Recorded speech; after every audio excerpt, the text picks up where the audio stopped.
What's going on, gamers? Thanks for watching another Addict review. And we are reviewing Dead Rising 4 today, the sequel to the launch game for the Xbox One, Dead Rising 3, made by Capcom's very own game studio, Vancouver Inc. Coming into this as a Dead Rising fan, I had a lot of high expectations for this game. I wanted them to make this game worthy of the last three, that franchise name, but at the same time, you know, I wanted them to expand on the already roots that they had for the franchise and the installments that they've made previously. Unfortunately, that's not the case. For instance, the Psychopaths in the other installments, the Psychopaths had a lot more of a personality, a lot of encounter, a lot of, explanation of what drove them crazy, of what they're doing, why they're doing it. And the Psychopaths in this one, they just simply didn't have that. When you run into them, there's no cutscene explaining what was going on. I remember in Dead Rising 2, you'd come across psychopaths that had tigers. You came across a psychopath in the bathroom that would stab you to death. There's a lot of these psychopaths that had a lot of, charisma to them. When you ran into them, you remembered them. Couple games later, couple months later, every time you played that certain game, you remembered where he was because he was so iconic, so, what's the word I'm looking for? He really wanted you to fight him, to kill him. They call them... That is not in Dead Rising 4. First off, they completely took away the word of psychopaths. They call them maniacs. And when you encounter them, you fight some of their lackluster henchmen, which aren't really that strong. A couple hits will kill them. And then the maniac himself will come out after you kill a couple of his henchmen. And it's just after you kill him, there's not really any cutscene. And to me, that is very frustrating. Psychopaths is the number one thing that really bothered me when it comes to Dead Rising 4. I feel like they didn't take a little couple steps back, they took a couple feet back. And it needs to be addressed. They need to fix that in Dead Rising 2. Where is that psychopath that you come across to and they're trying to explain or justify the actions that they're making? Where is that psychopath you come across and they're trying to say that they hate all humanity and they want everyone to die? There was none of that in Dead Rising 4, and for that, I'm very disappointed. Next thing is there's no co-op in this game. Yes, I said that. Co-op that was in Dead Rising 2 and Dead Rising 3, co-op that everyone enjoyed playing with friends. There's nothing better than playing a game with killing zombies than having friends killing zombies. And that is very frustrating. And, in in Dead Rising 2 and 3, they had co-op for a reason. It was a good idea, and for some reason, someone over there was like, you know what? They don't like playing by them. They don't like playing with friends. Let's make them play. Let's make them play by themselves. That makes no sense to me. I don't understand how people's mindsets are like that. And I will never understand that. I feel like we constantly get these sequels that go back from the features that we're demanding, the features that we're used to from their previous installments, and it makes no sense. Another one of the biggest problems with this game is the Christmas theme. If you guys don't remember at E3, they had the entire initial E3 trailer was about Christmas. One of the biggest problems I feel like this game is built around Christmas. And they had a time limit to get it out before Christmas to make the theme as strong as possible to gamers that are playing it. This is one of the biggest problems that the holiday themed games have, is when you have to rush the development to get the game out according to whatever theme holiday theme that you have the game made from. So this game might have had 1.5 years of development time, and they had to rush it even more because they needed it out for Christmas, because it makes no sense playing a Christmas themed game in spring. So that's another thing that I'm really, really, really disappointed on. Another thing, the level up system. I feel like this game has extremely too easy to level up. They did increase the cap from the previous ones. I think I saw in the skill tree there was like 75, but the problem with that is you're giving them way too many perk abilities and it's making the game way too easy. Where is that feeling in Dead Rising 2 and Dead Rising 1, where even in Dead Rising 3, when you start the game, the zombies are a threat, and once you get your abilities up, you're the threat to the zombies. In this game, it's not like that. From the start, you were always dominant over the zombies. They can't keep up with the level ups that you're getting and all the perks that you're getting so close to the early parts of the game. And, another big thing I had was the camera features. Frank West's camera. I understand that he's a photographer, he's a writer, he's a journalist. He uses these camera features.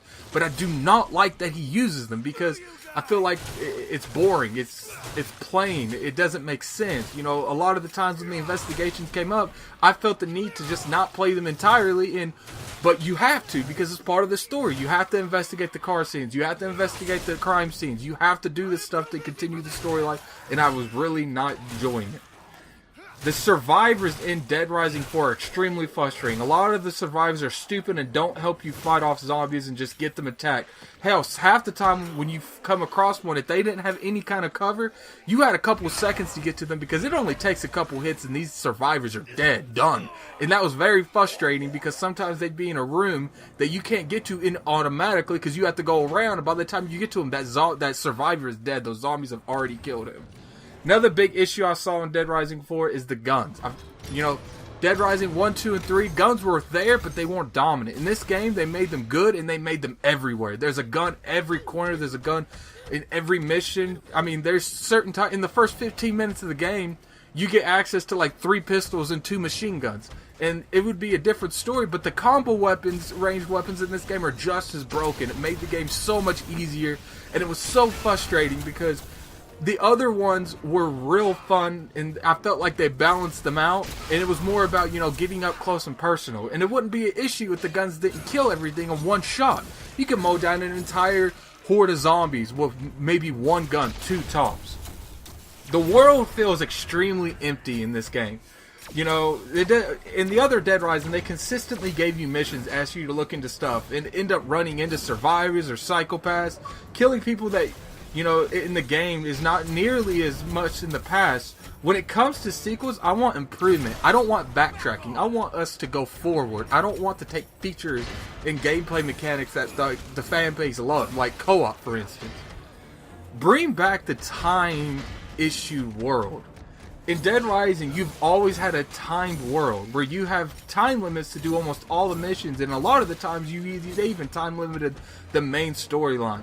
I feel like they need to bring the missions being timed back and give the game at least a fast pace, because that's one of the things that Dead Rising really had you on your toes. You had to get to this case before it ended. You had to get to this case before it ended.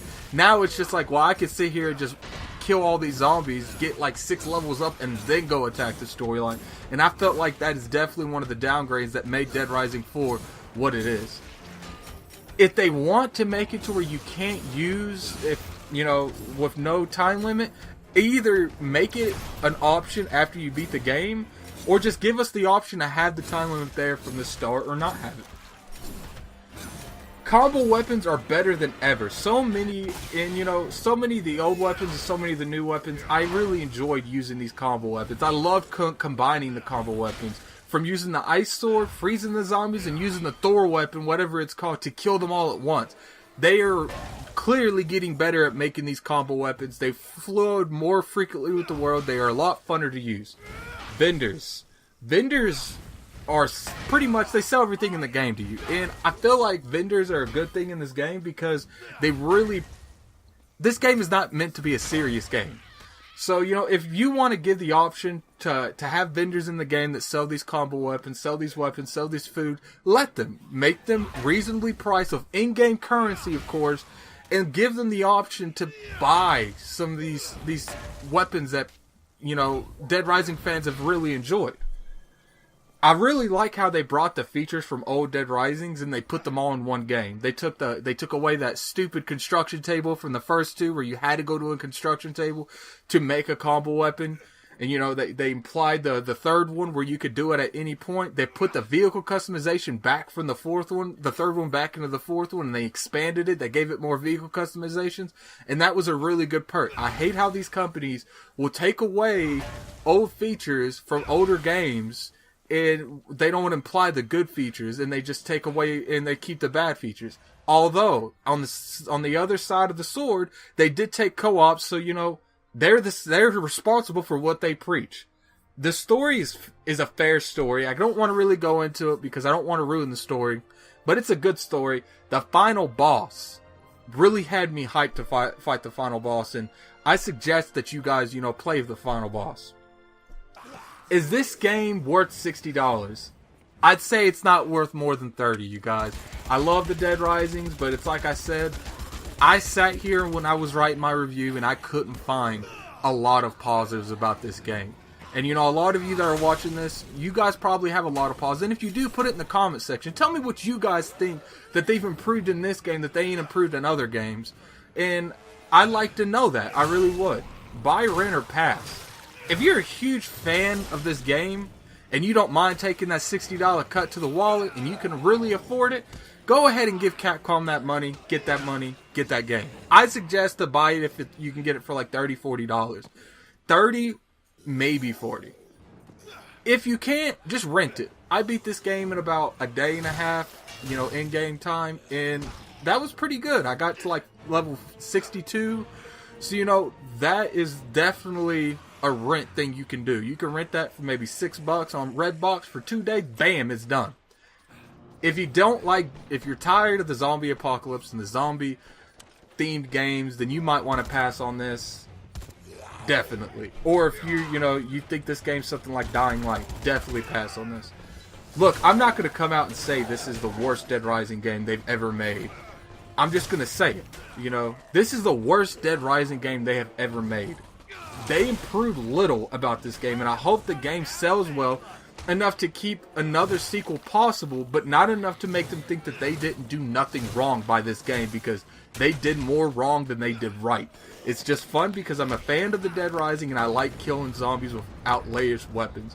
And I will point out real quick that I forgot to put in the review that the exosuits are fun to use. They're fun because they give an aspect of, you know, Dead Rising that they not really have ever had, and it's fun just to sit there and punch zombies and use these crazy upgrades of these exos on, you know, the zombies. And the hordes in Dead Rising 4 are second to none. There are large amounts of hordes in Dead Rising 4. And taking out co-op, that has to be in the, if they make a sequel, that has to be in the 5th one.